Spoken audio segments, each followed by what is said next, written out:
So, ito yung guys, ang ating electric lunchbox.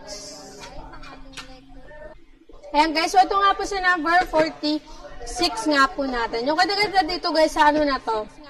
Electric lunchbox kasi guys, kung natatrabaho ka or nag-aaral yung mga junakis nyo, ayan guys, pwede nila mainit yung ulam nila, no? So, kanin nila, ayan, with spoon na nga rin, dito lalabas yung steam.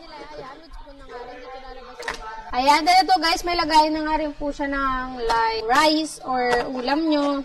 Then ito na nga rin guys, yung pinakaano natin, sasaksakan niya. Para lang siyang rice cooker.